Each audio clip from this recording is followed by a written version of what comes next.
تھوڑا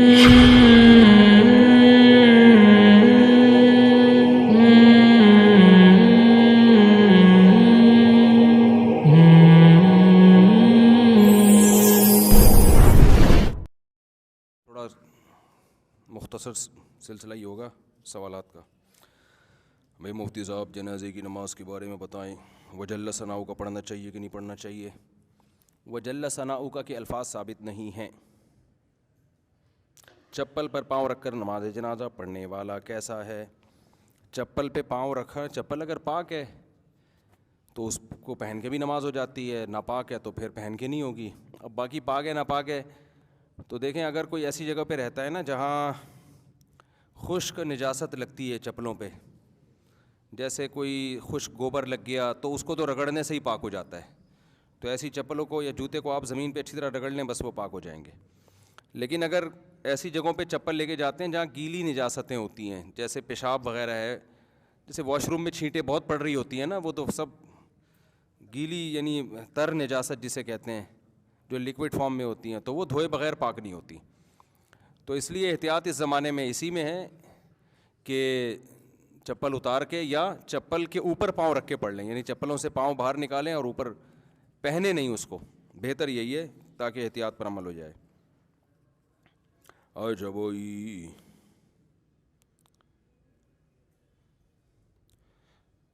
ایک سوال کو میں اسکپ کر رہا ہوں، کسی اور وقت اس کا جواب دوں گا. ایک امام نے کہا جتنے لوگ مسجد میں موجود ہیں سب پہ نماز جنازہ فرض ہے. جنازہ بالکل تیار ہو نا تو پھر وہاں جتنے لوگ موجود ہوتے ہیں سب پہ فرض ہو جاتا ہے. جنازہ اگر بالکل ریڈی ہے اور کوئی آپ کو کوئی ایمرجنسی بھی نہیں ہے، کہتے ہیں، ہم نے بھی یہ سنا ہے، مجھے پوری تحقیق نہیں لیکن علماء سے سنا ہے، خود سے تحقیق نہیں ہے. دوسری جگہ میں تحیات میں کتنی درود شریف پڑھنے سے سجدہ سا واجب ہوتا ہے؟ التحیات میں اگر آپ 4 سنتیں مؤکدہ پڑھ رہے ہیں یا فرض نماز پڑھ رہے ہیں یا وطر پڑھ رہے ہیں، جیسے ظہر سے پہلے کی 4 سنتیں ہیں یا فرض نماز ہے یا وطر، تو ان کے پہلے قعدے میں التحیات کے بعد اٹھنا لازم ہے. اگر آپ نہیں اٹھیں گے، درود شریف پڑھیں گے یا آگے دعا پڑھیں گے تو یہ جائز نہیں ہے. باقی کتنا درود شریف غلطی سے پڑھ لیا تو سجدہ صاحب کرنا پڑے گا، تھوڑا سا پڑھنے سے نہیں. تو اس میں بہت سی کتابوں میں لکھا ہے اللہم صلی علی محمد، تو وہ ٹھیک نہیں ہے. ایھا النبیو کی ہاں تک، وجہ اس کی یہ ہے کہ اس بارے میں ہمیں قرآن و سنت سے واضح طور پر کچھ بھی نہیں ملتا کہ کتنی تاخیر سے سجدہ سہو واجب ہوگا. اتنا تو ہے کہ التحیات سے آپ کھڑے ہو جائیں، کیونکہ نبی صلی اللہ علیہ وسلم پہلے قعدے میں التحیات کے بعد کھڑے ہو جایا کرتے تھے، تو اس سے پتہ چلتا ہے آگے درود پڑھنا جائز نہیں ہے، تاخیر جائز نہیں ہے قیام میں. لیکن اب ہمیں قرآن و سنت میں واضح طور پہ نہیں ملتا کہ کتنی تاخیر. تو فاتقوا اللہ ما استطعتم، قرآن کہتا ہے جتنی اللہ سے استطاعت ہے ڈرنے کی ڈرو. تو مجتہدین نے پھر اجتہاد کیا ہے. اب ظاہر ہے تاخیر، یہ میں اس لیے اتنی ڈیٹیل بتا رہا ہوں کہ لوگ فوراً کہتے ہیں کون سی حدیث میں ہے کہ جی یہاں تک پڑھنے سے واجب ہوتا ہے، تو آپ بتا دیں پھر کہاں تک پڑھنے سے واجب ہوتا ہے، اس پہ آپ حدیث پیش کر دیں. تو جب قرآن و سنت میں واضح نہیں ہوتی تو پھر اجتہاد کیا جاتا ہے نا. تو اجتہاد بھی یہ بات ہے کہ فقہا نے اس کو اجتہاد کیا ہے کہ یہ نماز ہے، تو نماز کے ایک رکن کے بقدر اگر تاخیر ہو جائے، کیونکہ یہ تاخیر نماز میں تاخیر سمجھی جاتی ہے، ایک ایسا رکن جس میں پراپر رکن ادا ہو سکتا ہے، تو پراپر رکن کم سے کم 3 تسبیحات سے ادا ہوتا ہے پراپر. جیسے 3 دفعہ کم از کم آپ سبحان ربی العظیم پڑھیں گے رکوع میں، کم سے کم 3 دفعہ، جو سنت کا ادنا درجہ ہے. تو اس لیے حضرات نے کہا، فقہاء نے لکھا کہ کم سے کم 3 دفعہ کی تسبیحات کے بقدر اگر تاخیر ہو جائے تو سجدہ سہو واجب ہوگا. یعنی ایک رکن ایک حیثیت ہوتی ہے اس کی. اب اس سے بہت سے لوگ یہ سمجھے کہ 3 دفعہ تسبیح کا مطلب 3 دفعہ سبحان اللہ، حالانکہ اس میں تسبیح سے مراد نماز کی تسبیح مراد تھی. تو بعض حضرات اس طرف گئے جتنی دیر میں 3 دفعہ سبحان اللہ آپ کہہ سکتے ہیں، لیکن صحیح بات یہ ہے کہ جتنی دیر میں سبحان ربی العظیم یا سبحان ربی الاعلیٰ کہہ سکتے ہیں. تو وہ جو حروف بنتے ہیں ایھا النبیو کی ہاں تک بنتے ہیں. اصل تو یہ کہ اتنی تاخیر ہو جائے، تو حضرات فقہاء نے آسانی کے لیے کہ بھئی 3 دفعہ تسبیح جو ہے نا وہ ایھا النبیو کی ہاں تک پوری ہو جاتی ہے. تو اس لیے وہاں تک اگر کوئی تاخیر کر لے تو سجدہ سہو واجب ہے، اور وہاں تک تاخیر نہ کرے، اس سے کم پڑے تو سجدہ سہو واجب نہیں ہوتا. اچھا بھائی، اچھا بھائی مفتی صاحب، حال ہی میں جو جامعۃ الرشید کو یونیورسٹی کا درجہ دیا گیا ہے، تو کیا اب جامعہ میں تمام دنیاوی علوم پڑھائے جائیں گے؟ اگر کسی کو صرف دنیاوی تعلیم حاصل کرنی ہے تو کیا جامعۃ الرشید میں کی جا سکتی ہے؟ اور کیا جامعۃ الرشید سے LLB بھی ہو سکتی ہے؟ ہو سکتا ہے، ہو سکتی، ہر لفظ کو اردو میں بگاڑا جا رہا ہے. جو چیزیں ہو سکتا تھیں ان کو بھی ہو سکتی بنا دی ہے. LLB ہو سکتا ہے، ہو سکتی نہیں ہے بھائی. تو جامعہ میں یونیورسٹی کا درجہ مل گیا اس کو تو سارے علوم پڑھائے جائیں گے. LLB آپ وہاں سے کریں انشاءاللہ. MBBS میاں بیوی بچوں سمیت بھی وہاں ہو سکتا ہے ہو جائے. تو ٹھیک ہے نا. ایک MBBS وہ ہے جو میڈیکل کالج کراتے ہیں، ایک MBBS سادہ MBBS ہے جو ہر پاکستانی کرتا ہے. تو اس کے لیے کسی ڈگری کی ضرورت نہیں ہے. تو اس میں یہی ہے کہ سارے علوم ہوں گے، لیکن جامعہ کا جو ہدف ہے نا وہ یہ ہے کہ یونیورسٹی میں 70% دنیا کی تعلیم ہو، 30% دین ہو، اور مدرسے میں 70% دین ہو، 30% دنیا ہو. کیونکہ مولانا لوگ بھی تھوڑا سا معاشرے سے اویئر جب تک نہیں ہوں گے نا تو ان کو بھی وہ سوسائٹی میں اس طرح سے کام نہیں کر سکتے جیسے سوسائٹی کی ضرورت ہے. تو اس لیے جامعہ کا یہ ہدف ہے. لیکن ایک بات خوب سمجھ لو، جب بھی آپ کے سامنے کوئی بڑا کام ہوتا ہے نا تو اس کے سائیڈ ایفیکٹ بھی ہوتے ہیں لازمی. ان سائیڈ ایفیکٹس کو برداشت کیا جاتا ہے. مثال کے طور پر جامعہ میں جب یہ دنیاوی علوم بھی آئے ہیں تو ظاہر ہے کچھ تھوڑا سا کلچر بھی آتا ہے پھر. تو پھر وہ والی روحانیت جو خالصتاً دینی علوم میں روحانیت اللہ نے ایک رکھی ہے وہ نہیں رہتی. تو بہت سے لوگ کہتے ہیں جامعۃ الرشید گئے وہ والی روحانیت نہیں آ رہی جو فلاں مدرسے میں. تو بھائی وہ ظاہر ہے جب دنیا اس میں آئے گی تو اب چونکہ یہ دنیاوی علوم پہلے زمانے میں ہمارے مدرسوں میں ہوتے تھے لیکن وہ مسلمان سائنسدانوں کے علوم تھے تو کلچر بھی مسلمان سائنسدانوں کا تو وہ پہلے سے ہی اسلامی کلچر تھا. اب جب آپ دنیاوی علوم پڑھتے ہیں نا گورے کے تو کچھ نہ کچھ ٹچ گورے کا اس میں نہ چاہتے ہوئے بھی آتا ہے. اب بڑے مفاد کو سامنے رکھا جائے نا تو یہ چھوٹے موٹے سائیڈ ایفیکٹ برداشت کرنے پڑتے ہیں. جنہوں نے بھی کووڈ کی ویکسین لگائی 2 دن تک ان کی طبیعت خراب رہی ہے. اب وہ کہتے تھے ڈاکٹر کے پاس جا کے ہمیں تو فیور ہو گیا، ہمیں تو بخار ہو گیا، ہمیں تو یہ ہو گیا. انہوں نے کہا بھائی یہ چھوٹا موٹا ہے ٹھیک ہو جائے گا، لیکن جو نہیں لگاتے نا تو پھر جو ہونا تھا اس میں ریورس ہونے کے چانس، پھر وہ قبر تک بھی پہنچا سکتا تھا آپ کو. تو یہ ہمارے بھی بہت سارے جاننے والوں کو لگا جب ویکسین لگی نا تو 3 دن تک وہ اٹھے ہی نہیں. تو اچھا ان میں ایسا بھی ہے کہ کچھ لوگوں کو ویسے ہی مرنا تھا تو ویکسین تو سب کے لگی تھی وہ مر گئے. تو پھر ہمارے ہاں فوراً یوٹیوب پہ دیکھو اس کے ٹیکا ٹھوکا وہ مر گیا. اس کے ٹیکا پہ اتنے کروڑوں کی آبادی میں تو ویسے ہی کچھ لوگوں نے مرنا تھا تو ٹیکا تو ویسے ہی ٹھک گیا ان کے، وہ ٹیکے سے نہیں مرے، وہ ویسے ہی مرے. تو ریسرچ کا جو ہمارے ہاں جو کرائٹیریا ہے وہ تھوڑا سا ڈفرینٹ قسم کا ہے، گوروں کا تھوڑا سا الگ ہے. گولے یہ دیکھتے ہیں کہ اتنے لوگوں میں اتنے کروڑوں لوگوں کے کولوں پہ جب انجیکشن، کولوں پہ نہیں سوری بازوؤں پہ انجیکشن لگے ہیں تو پہلے ڈیتھ ریشو کتنا تھا اب کتنا ہوا ہے. تو انہوں نے کہا یار تھوڑا کم ہوا ہے تو اس کا مطلب فائدہ ہو رہا ہے. ہمارے یہاں دیکھتے ہیں کہ وسیم کے لگا وہ مر گیا، غفار کے لگا مر گیا. ابے خالی وسیم اور غفار کے تو نہیں لگا نا، کروڑوں لوگوں کے لگا ہے وہ تو نہیں مرے. تو اس کا مطلب یہ ہو سکتا ہے ویسے ہی انتقال کا ٹائم ہو ان کے، تو اتنے لوگوں نے تو ویسے ہی مرنا تھا نا. تو ریسرچ سب ہمارے یہاں ایسی فضول چیزوں پہ کو بیس بنا کے ریسرچ ہوتی ہے.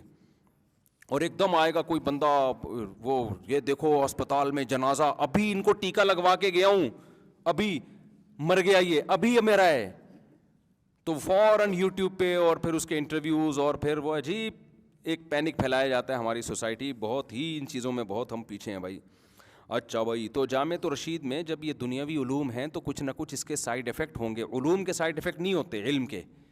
جو کلچر ظاہر ہے جو یہ دنیاوی علوم تو پروفیسر حضرات ہی آگے پڑھائیں گے نا.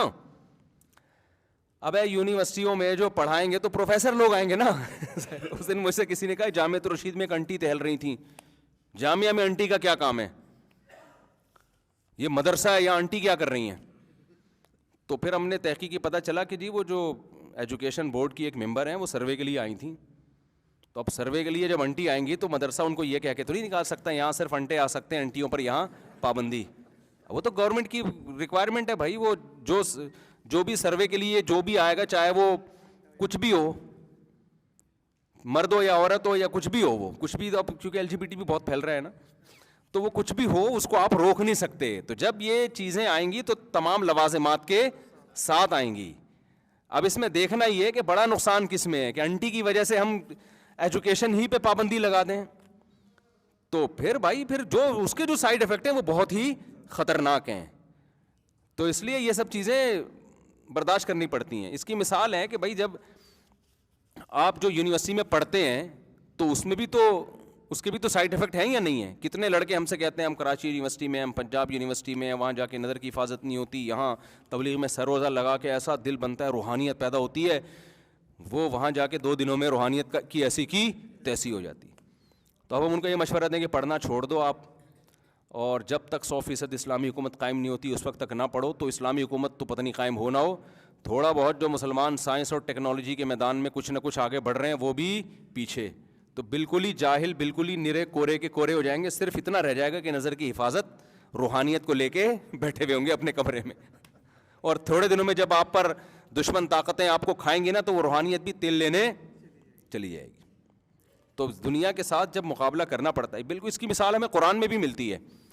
جب تبوک کی لڑائی تھی نا تو اس میں کیا تھا کہ بہت سخت فتنہ تھا اس میں لڑائی میں, یعنی بڑی سخت لڑائی تھی. تو بعض منافقین نے کہا کہ ہم نہیں جا رہے, اور دلیل یہ دی کہ وہاں کی عورتیں بڑی خوبصورت ہیں. وہ تو تھا نا رومی تھے تو انگریزوں کے باپ دادے, تو وہ بڑی خوبصورت عورتیں, تو ہمیں فتنے کا ڈر ہے, ہم جنگ میں جائیں گے ان لڑکیوں پہ نظر پڑے گی, ایکچولی ہم کس میں آ جائیں گے, فتنے میں آ جائیں گے. تو قرآن نے ان کی اس عمل کو اپریشیٹ نہیں کیا کہ اتنے نیک پرہیزگار لوگ کہ اس کو یہ خطرہ ہے کہ نظر کی حفاظت نہیں ہو سکے گی, لہذا ان کو یہ بالکل صحیح نیت سے رک رہے ہیں. قرآن نے کہا الا فی الفتنۃ سقطوا, فتنے میں تو تم پڑ گئے ہو جہاد سے بچ کے. جہاد سے پیچھے رہنے میں جو فتنہ ہے, دشمن حملہ کر کے کاٹ کے کھا جائے گا تمہیں, سارا اسلامی نظام تباہ و برباد ہو جائے گا, ساری محنت ضائع ہو جائے گی, یہ فتنہ بڑا ہے. اور یہ جو تم فتنے کی بات کر رہے ہو یہ جھوٹ بول رہا ہے فتنے کے نام پہ. اگر اس کو اللہ کا خوف ہوتا نا تو یہ اس فتنے کو چھوٹا سمجھتا, اس فتنے کو بڑا. تو یہ لیبل لگا رہے ہیں فتنے کا, اصل فتنہ نہیں ہے. اصل تو یہ کہ اس کو جہنم کی آگ کا خوف نہیں ہے. تو بعض دفعہ لیبل بڑا اچھا لگایا جاتا ہے, لیبل بڑا اچھا لگایا جاتا ہے, ایکچولی اصل میں نظر کی حفاظت. بھائی آگے مسلمان قوم کا بیڑا غرق ہو رہا ہے تو نظر کی حفاظت کرو, ہم نہیں کہہ رہے کہ وہاں جا کے نہیں کرو. روحانیت ختم ہو رہی ہے, اس کو دوبارہ سے انسٹال کرو سافٹ ویئر, وہ لگے رہو, لیکن ساتھ ساتھ آپ کو سائنس اور ٹیکنالوجی کے میدان میں آگے بڑھنا پڑے گا. اس میں اگر آپ پیچھے ہو گئے نا مسلم قوم تو بیڑا غرق ہو جائے گا. سمجھتا ہے کہ نہیں سمجھتا ہے؟ تو اس لیے اب یہ تو سب چیزیں سوسائٹی کا حصہ ہیں, تو اب انہی میں رہ کے ہی آپ نے نیک بننا ہے. ایسا نیک بننے کے لیے پھر جنگل میں ہی جانا پڑے گا, اور وہاں رہ کے پھر کسی کام کے نہیں رہو گے آپ.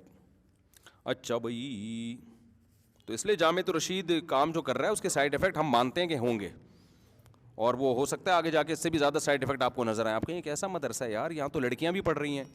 اب یونیورسٹی میں آپ ایسا نہیں کر سکتے کہ لڑکیوں پہ پابندی لگائیں. ہاں جامعہ یہ ضرور کرے گا کہ لڑکیوں کے لیے سیپریٹ انتظام ہوگا, کو ایجوکیشن نہیں ہوگی, لیکن لڑکیاں بھی ہوں گی. اب یہ تو یعنی اس کے بغیر تو آپ کو آپ کی یونیورسٹی رجسٹرڈ ہی نہیں ہوتی, اس کو پرمیشن ہی نہیں ملتی ہے. تو اب اس میں یہ ہے کہ اچھا یار وہ لڑکیاں بھی آ رہی ہیں. بھائی آ رہی ہیں, اب اس میں یہ ہوگا کہ جو مدرسۃ البنات کی لڑکیوں کا ماحول ہوتا ہے وہ والا ماحول وہاں پر نہیں ہوگا, لیکن کوشش کریں گے کہ کم از کم وہ والا بیہودہ ماحول نہ ہو جو دیگر یونیورسٹی میں ہو رہا ہے. تو شر کو جب ختم کرنے کی کوشش کی جاتی ہے نا, تو یا تو آپ کے پاس ریاست ہو, حکومت ہو, پھر تو آپ بالکل جیسے افغانستان میں کر دی انہوں نے تو پوری پابندیاں لگا دی, اس ڈریس میں آئیں گی ورنہ نہیں آئیں گی, ٹھیک ہے نا.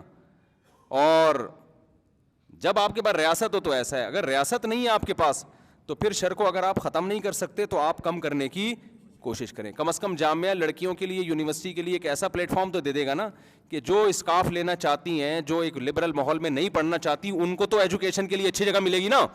اب تو جو پردہ کرنا چاہتی ہے, جو چاہتی ہے کہ میں برائی سے بچوں, اس کے پاس بھی کوئی آپشن ہے ہی نہیں, اس کے پاس کوئی آپشن ہی نہیں ہے.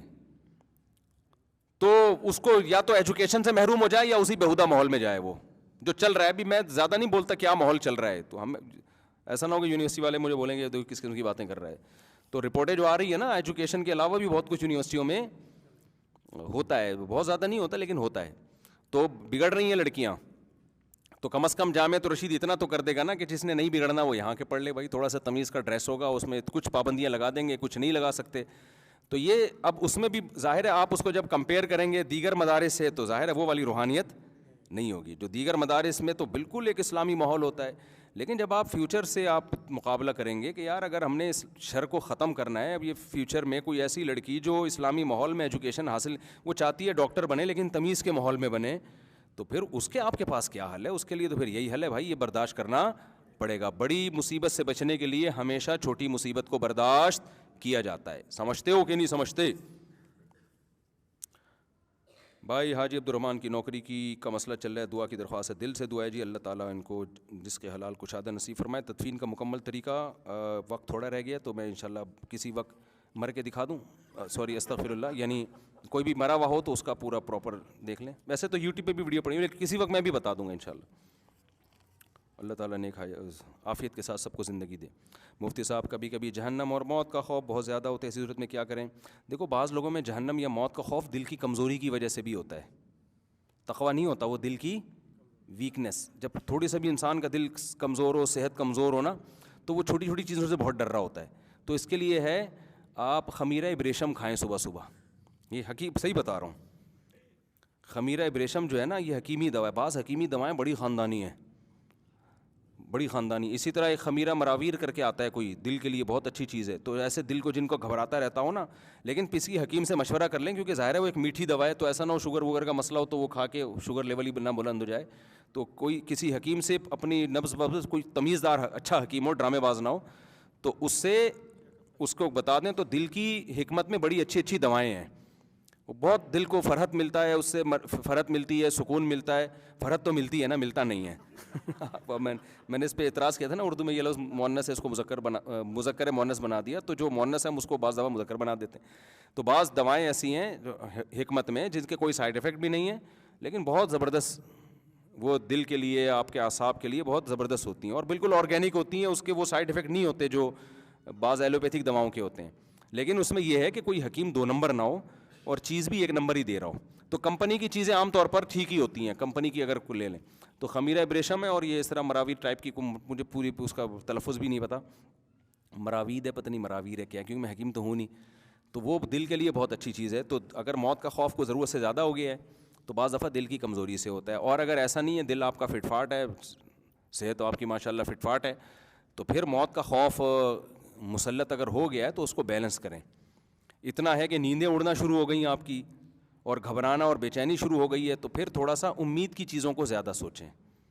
ٹھیک ہے نا, امید کی چیزوں کو زیادہ سوچیں. پھر موت کے تذکرے زیادہ نہ کریں. اسلام ہمیں اتنا موت یاد دلانا چاہتا ہے کہ جس سے ہم گناہ چھوڑ دیں. اتنا نہیں ہمیں دلانا چاہتا کہ ہماری جو روزمرہ کی زندگی متاثر ہونا شروع ہو جائے, کسی کام کے ہی نہ رہیں. اسلام کارآمد بنانا چاہتا ہے نا, اتنا موت کو مسلط کر لیا کہ کسی کام کا ہی نہیں رہا. ٹھیک ہے نا, تو فائدہ نہیں ہے. اتنا موت کو مسلط کرو کہ گناہ چھوٹ جائیں آپ سے, بس اس سے زیادہ نہیں, اس سے زیادہ نہیں. گناہ چھوٹ جائیں دنیا سے. وہ جو محبت حد سے زیادہ بڑھی ہوئی ہے نا, اس کو مسافر خانہ ہی نہیں سمجھ رہے, وہ ختم ہو جائے. اس سے زیادہ اگر آگے جا رہے ہیں تو پھر تذکرے چھوڑ دیں موت کے. ایک صاحب میرے پاس آئے, وہ اتنا زیادہ موت کے, وہ کیونکہ ویڈیوز آئیں نا, مردوں کو دیکھا انہوں نے, فلاں مر گیا فلاں مر گیا, تو دماغ خراب ہو گیا بھائی, ہر وقت میں نہ مر جاؤں, بار بار. میں نے کہا تو نہیں مرے گا, مجھے لگ رہا ہے تو نہیں مرے گا اتنے آرام سے, انشاءاللہ نہیں مرے گا. ویسے مذاق کے علاوہ میں نے کہا بھائی انشاءاللہ آپ نہیں مرنے والے. تو ان کو بتایا جائے آپ کیوں مریں گے بھائی. تو ویسے تو حالانکہ اصول یہ ہے کہ کراچی میں کسی کا کوئی سچ نہیں بولا, میں نے جھوٹ بولا. سچی بات تو یہ بھائی, یہاں ڈاکوؤں کا راج ہے, کوئی کسی بھی ٹائم پہ مر سکتا ہے. لیکن میں اگر یہ بات کرتا تو وہ اور ٹینشن سے مر جاتے. تو ایسے موقع پہ امید ہی کی بات کی جائے کہ انشاءاللہ نہیں مریں گے. یہ جو ڈراموں میں نکاح ہوتے ہیں وہ جائز ہیں یا نہیں ہیں؟ بھائی ڈراموں میں جو نکاح ہوتے ہیں نا, اس میں اختلاف ہے علماء کا, طلاق میں بھی اور نکاح میں بھی. بعض علماء کہتے ہیں کہ بھئی ہو جاتے ہیں, کیونکہ حدیث میں آتا ہے 3 چیزیں ایسی ہیں جن میں حقیقت بھی حقیقت, مذاق بھی حقیقت ہے, طلاق نکاح. تو اگر کوئی ڈرامے میں اپنی بیوی کو کہتا ہے طلاق طلاق طلاق, تو 3 طلاقیں ہو جائیں گی. لیکن بعض علماء کا موقف یہ ہے کہ یہ ہزل نہیں ہے, یہ حکایت ہے. حکایت کا مطلب ایک اسکرپٹ ہے, ایک کہانی ہے جو پڑھ کے سنائی جا رہی ہے, لیکن سنانے کا انداز کیا ہے, ایکٹنگ کر کے سنائی جا رہی ہے. اس کی مثال ہے جیسے کسی نے مجھے کہانی لکھ کے دی کہ ایک دفعہ زید جا رہا تھا اور زید کے اپنی بیوی سے لڑائی ہوئی. کہانی ہے نا, میں پڑھ کے سنا رہا ہوں. اور زید نے اپنی بیوی کو کہا کہ اپنی بیوی کا تم میری بیوی اور تمہیں طلاق ہے طلاق ہے طلاق ہے.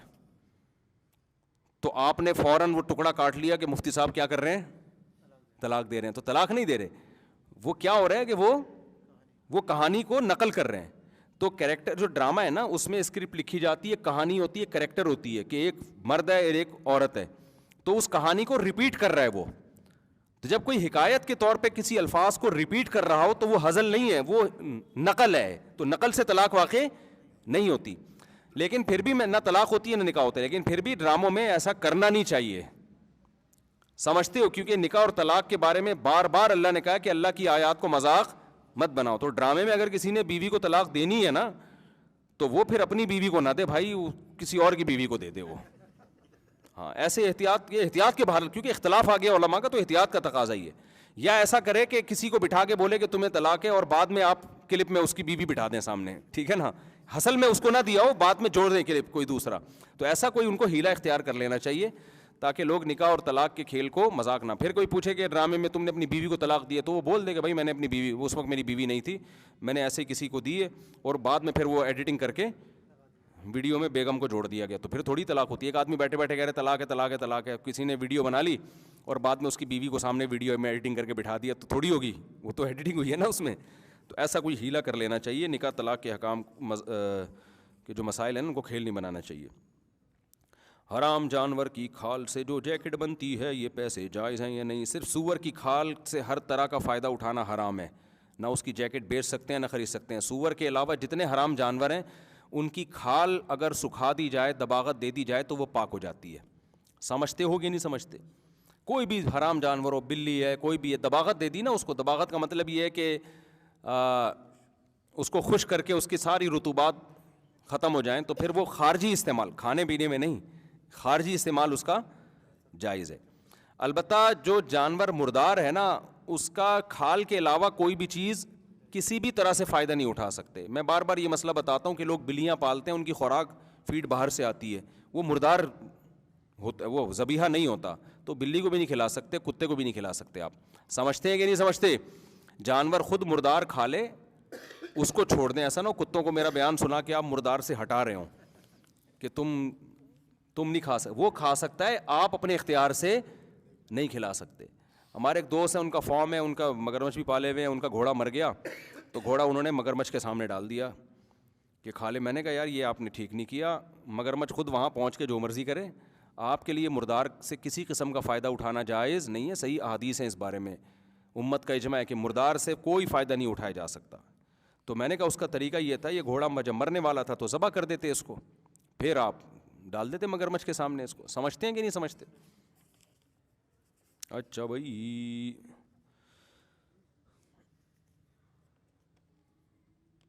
ہم لوگ 5 بھائی ہیں اور ایک بہن ہے. ہمارے والد کی جگہ, والد کی وہ جگہ ہیں, 2 جگہیں ہیں, ایک میں ہم لوگ رہتے ہیں, ایک میں کرائے پر وہی رہتے ہیں. کرائے والی جگہ ہم لوگ فروخت کرنا چاہتے ہیں. فروخت والی جگہ میں ہم بہن بھائیوں کا کیا حصہ بنتا ہے؟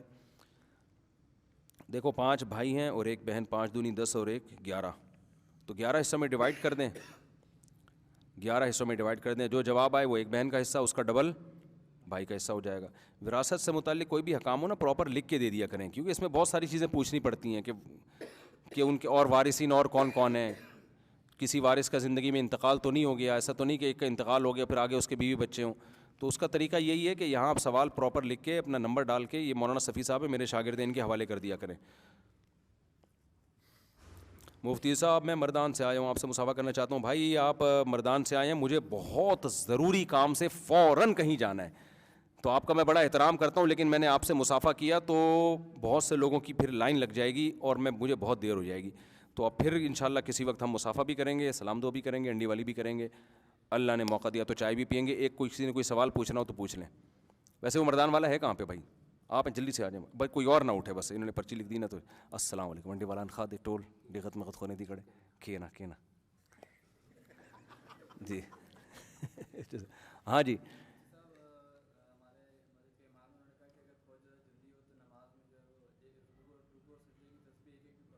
ہاں پڑھ سکتے ہیں.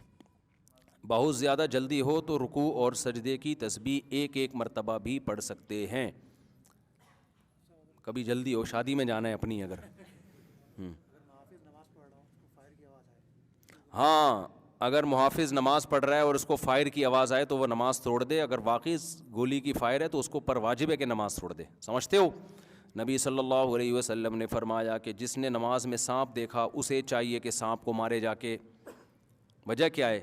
خطرہ ہے نا سانپ سے, آپ کو نہیں کاٹے گا, ہو سکتا ہے کسی دوسرے نمازی کو کاٹ لے. تو جس نے دیکھا وہ توڑے نماز کو اور جا کے اس سانپ کو مارے پہلے. تو سانپ کا سے موت کا اتنا یقین نہیں ہوتا, فائر سے زیادہ. یوٹیوب پہ ایسی ویڈیوز پڑی ہوئی ہیں کہ امام صاحب کا تقویٰ دیکھو, زلزلہ آ رہا ہے پھر بھی کھڑے ہوئے ہیں, پیچھے پبلک بھاگ گئی نا, اور نیچے کمنٹس ہوتے ہیں ماشاء اللہ امام صاحب اور یہ ہوتا ہے. بیوقوف ہے بھائی وہ امام کہ زمین ہلی ہوئی اور پھر بھی خشوع و خضوع سے نماز پڑھا کے اپنے آپ کو بھی مروا رہا ہے اور پوری قوم کو بھی مروا رہا ہے. تو کہیں بھی کوئی خدا نخواستہ خطرہ ہو فوراً سب سے پہلے اپنی حفاظتی تدبیر کا انتظام کرنا چاہیے. سمجھتے ہو کہ نہیں سمجھتے؟ سب سے پہلے اپنی حفاظت کا انتظام کرنا چاہیے, فوراً ایکٹیو ہو جانا چاہیے. جان بچانا سب سے پہلے, نماز اس کے بعد. جان ہوگی تو نمازیں پڑھتے رہو گے نا, صحیح ہے نا. تو یہ اسلام کا حکم ہے. اگر خدا نخواستہ اللہ نہ کرے زمین ہلنا شروع ہو جائے کہیں مسجد میں, کہیں نماز پڑھ رہے ہو, سب پر واجب ہے کہ نماز توڑ کے فوراً پتلی گلی تلاش کریں.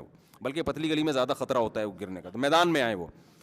تو اس میں کوئی تقوی کی بات نہیں ہے, کوئی اس کی بات نہیں ہے للہیت کیجیے, امتحان ہے. اور پھر پتہ نہیں وہ اندر سے کیا اس پہ گزر رہی ہو. وہ انگریز کے دور میں نا, انگریز مسلمانوں کو فوج میں بھرتی کرتا تھا, تو کسی نے کہا کہ یار تم مسلمانوں کو بھرتی کرتے ہو فلاں قوم کے لوگوں کو. اس نے کہا فلاں قوم کے لوگ جو ہے نا وہ بزدل ہوتے ہیں, کوئی خاص قسم کی قوم تھی, نام نہیں لیتا, اس سے قوم پرستی پھیلتی ہے. تو انہوں نے کہا نہیں ہماری تو قوم کے لوگ بڑے بہادر ہوتے ہیں. انگریز نے کہا ٹھیک ہے بھائی ٹھیک ہے, آ جاؤ ہم ایسا کرتے ہیں کیپ پہن کے کھڑا کرتے ہیں, نشانہ ماریں گے ٹوپی پہ, جو کھڑا رہ گیا بہادر ہے, جو بھاگ گیا ڈر گیا ہل گیا تو اس کا مطلب بزدل ہے.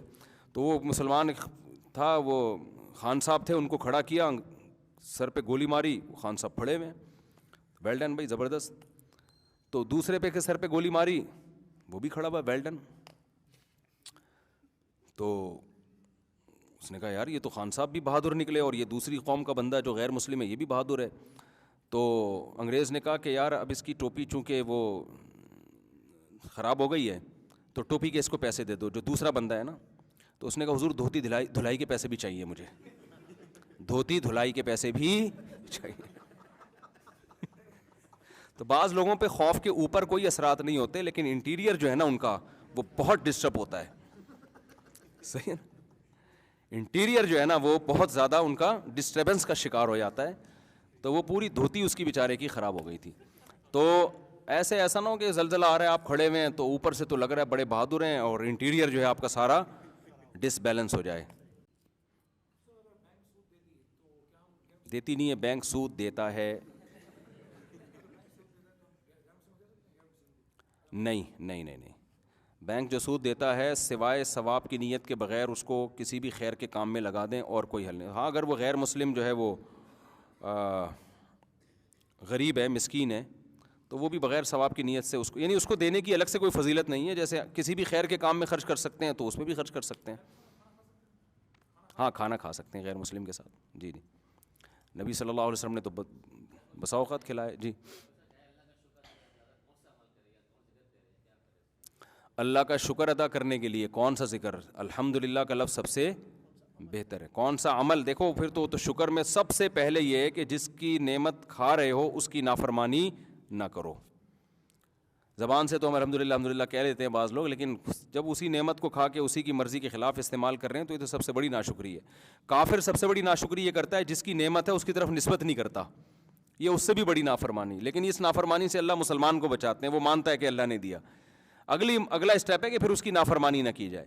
تو کافر کو اللہ بڑا ناشکرا کہتے ہیں کیونکہ وہ تو اللہ کی طرف منسوب ہی نہیں کرتا نا, وہ تو نیچر کے کھاتے میں ڈال دیتا ہے یا اپنے جو جھوٹا معبود ہے اس کے کھاتے میں ڈال دیتا ہے. تو مسلمان کہتا ہے اللہ کی نعمت ہے, یہاں تک تو الحمدللہ مسلمان عمل کرتا ہے, لیکن آگے پھر اس کی نافرمانی. سب سے پہلا شکر یہ ہے کہ آپ جب اللہ کی نعمت سے فائدہ اٹھائیں تو اس کی نافرمانی نہ کریں. وقت کافی زیادہ ہو گیا, مجھے کہیں نکلنا ہے بھائی. سبحانک اللہم و بحمدک نشہد ان لا الہ الا انت نستغفرک و نتوب الیک.